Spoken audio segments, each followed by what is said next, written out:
জেনারেশনে আমরা বসবাস করছি শুধু একবার ভাবো। মানে জিদ্দা 2012 সালে যেই সিনেমা লঞ্চ করে দিয়েছে, বলিউড এই 2025-এ সেটার কপি পেস্ট করে ছাপিয়ে দিল। আর সেটা দেখে নাকি ছেলেপেলেরা ভাই সিনেমা হলে গিয়ে কান্নাকাটি শুরু করে দিয়েছে। মানে সাইয়ারা দেখে ওদের মাথা একেবারে পাগল হয়ে গেছে ভাই। মানে শুধু একবার ভাবো, এত প্রতিবাদ হলো, এত মিছিল হলো, তবুও একটা অন্যায়ের এগেনস্টে আমরা বিচার আদায় করতে পারলাম না। এদিকে এই উদ্গান্ডু জেনারেশন এখন সিনেমা হলে গিয়ে কান্নাকাটি করছে। এদিকে যতগুলো মিছিল বেরিয়েছে, মিছিলের একদম সামনের সারিতে ছিল মূল অভিযুক্তরা, আমরা তবুও তাদেরকে চিহ্নিত করে শাস্তি দিতে পারিনি। আর এরা সিনেমা হলে গিয়ে কান্নাকাটি করছে। মানে শুধু একবার ভাবো কতটা উদ্গান্ডু হয়ে গেছে এই এল জেনারেশন। মানে শুধু একবার ভাবো, কোনো মেয়ের যদি প্রাইভেট ভিডিও লিক হয়ে যায়, এরাই আবার কমেন্ট বক্সে গিয়ে লিঙ্ক চেক কমেন্ট বক্স ভরিয়ে দেয়।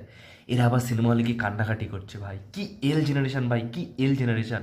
শালা উদ্গান্ডুর লোকজনে সমাজটা পুরো ভরে গেছে ভাই।